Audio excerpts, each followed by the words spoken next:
दररोज नाश्त्यासाठी पोहे किंवा उपमा खायचा कंटाळा आला असेल तर हे झटपट बनणारे रवा आप्पे एकदा नक्की करून पहा.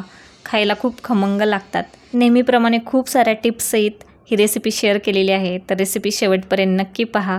तुम्ही हे आप्पे मुलांच्या टिफिनला पण देऊ शकता, ते पण खूप आवडीने खातील. नमस्कार, भाग्यश्रीज कुकिंग चॅनलमध्ये आपल्या सर्वांचे स्वागत आहे. चला तर मग वेळ न घालवता रेसिपीला सुरुवात करूयात. आता इथे मी एका बाउलमध्ये बारीक रवा घेतलेला आहे. रवा जर बारीक नसेल तर तुम्ही मोठाला रवा पण वापरू शकता, पण त्याला एकदा मिक्सरमध्ये फिरवून घ्यायचं. त्याच्यामध्ये मी अर्धा कप दही टाकलेलं आहे. आता हे व्यवस्थित असं मिक्स करून घ्यायचं. आता या मिश्रणामध्ये आपण पाणी टाकून घेऊयात. तर इथे मी 1 कप पाणी घेतलेलं आहे. तर आपल्याला हे पाणी एकदाच टाकायचं नाही आहे, थोडं थोडं करत आपल्याला ह्या मिश्रणामध्ये पाणी टाकत व्यवस्थित असं मिक्स करून घ्यायचं आहे. तर जसं आपल्याला पाणी लागेल तसं आपल्याला थोडं थोडं पाणी टाकायचं आहे. इथे तुम्ही पाहू शकता आपलं बॅटर पहिल्यापेक्षा व्यवस्थित असं मिक्स झालं आहे आणि आपले आप्पे बनवण्यासाठी बॅटरची कन्सिस्टन्सी आपल्याला अशी पाहिजे. तर ही भिजण्यासाठी आपण 10 मिनिटाला झाकण ठेवून साईडला ठेवून देऊयात. जोपर्यंत आपलं बॅटर भिजतं आहे तोपर्यंत त्याच्यामध्ये आपल्याला ज्या भाज्या टाकायच्यात त्या व्यवस्थित अशा फ्राय करून घेऊयात, म्हणजे त्या कच्च्या लागणार नाहीत. तर एका पॅनमध्ये मी 2 ते 3 चमचे तेल घेतलेलं आहे. त्याच्यामध्ये 1 चमचा मोहरी टाकलेली आहे. तर व्यवस्थित मोहरी तडतडून द्यायची. त्याच्यानंतर मी 2 ते 3 बारीक चिरलेल्या हिरव्या मिरच्या टाकलेल्या आहेत. मिरच्या व्यवस्थित परतल्या की आपल्याला त्याच्यामध्ये 1 बारीक चिरलेला कांदा टाकायचा आहे. तर इथे मी 1 कांदा टाकलेला आहे. तर व्यवस्थित आपल्याला गोल्डन कलर येईपर्यंत त्याला फ्राय करून घ्यायचं आहे. तर साधारण 2 ते 3 मिनिट हे फ्राय करून घ्यायचं.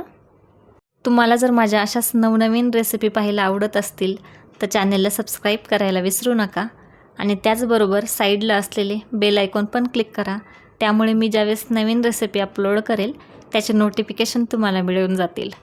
तर कांदा आपला फ्राय झालेला आहे. त्याच्यामध्ये मी बारीक चिरलेला कढीपत्ता टाकलेला आहे. त्याच्यामुळे काय होतं, आपल्या आप्प्याला खूप खमंग अशी चव येते. हे व्यवस्थित 2 मिनिट परतून घेऊयात. तर तुम्हाला ज्या भाज्या आवडत असतील त्या तुम्ही आप्प्यामध्ये टाकू शकता. तर हे मिश्रण व्यवस्थित परतलेलं आहे.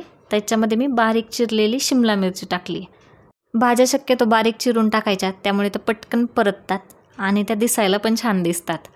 तर इथे आपली शिमला मिरची 2 मिनिट परतून घेतली. याच्यामध्ये मी बारीक चिरलेलं गाजर टाकलेलं आहे.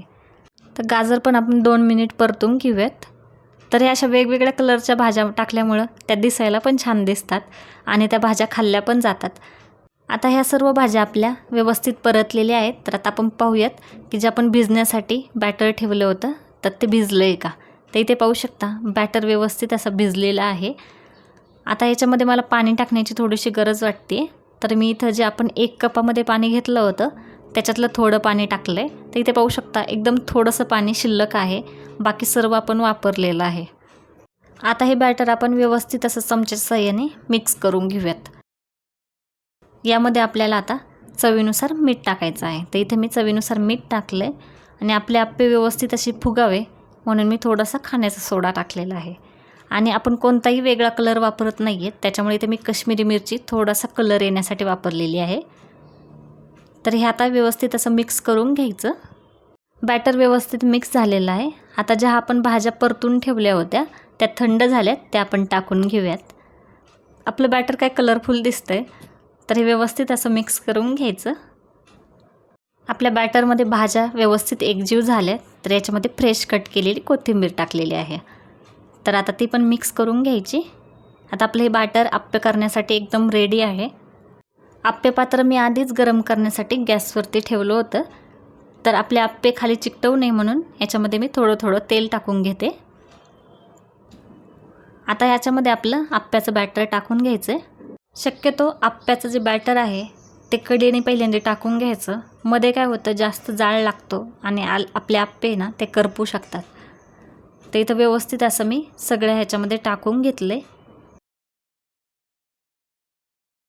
आपले आप्पे व्यवस्थित असे खरपूस भाजावे म्हणून याच्यावरून मी थोडं थोडं तेल सोडते. सर्व आप्प्यावरून तेल सोडून घ्यायचं. आता आपल्याला हे झाकण ठेवून 5 मिनिट वाफवून घ्यायचं आहे. तर वरची बाजू जेव्हा कोरडी होती त्यावेळेस आपण हे आप्पे पलटवू शकतो. पाहू शकता आपले आप्पे अजिबात पण चिकटलेले नाही आहेत. तुम्ही एकदा ह्या पद्धतीने करून पहा, आप्पे कधीही चिकटणार नाहीत. तर आपण हे सर्व आप्पे व्यवस्थित असे पलटून घेतोय। आता हे दुसऱ्या बाजूने पण खरपूस भाजावे म्हणून याच्यावरून मी थोडं तेल सोडते। तर व्यवस्थित असं तेल सोडून घ्यायचं। जर तुम्हाला जास्त घाई असेल तर याच्यानंतर तुम्ही 5 मिनिट झाकण ठेवून पुन्हा वाफवून घेऊ शकता किंवा झाकण न ठेवता अगदी 10 मिनिटांमध्ये 1 ते 2 वेळा पलटून व्यवस्थित असे क्रिस्पी हे आप्पे तयार होतात। तर असेच मी मटरच्या आप्प्यांचा व्हिडिओ पण शेअर केलेला आहे चॅनेलवरती, तर इथे आय आयकॉनवर क्लिक करून तुम्ही तो पाहू शकता। तर आपले हे आप्पे एकदम रेडी आहेत। तर एकदा या पद्धतीने रेसिपी नक्की करून पहा, एकदम खुसखुशीत हे आप्पे होतात आणि खायला पण खूप खमंग लागतात। तर रेसिपी कशी वाटली हे कमेंटमध्ये सांगायला विसरू नका। व्हिडिओ आवडला असेल तर व्हिडिओला लाईक करा, शेअर करा। अजूनही चॅनलला सबस्क्राईब केलं नसेल तर सबस्क्राईब करा। धन्यवाद।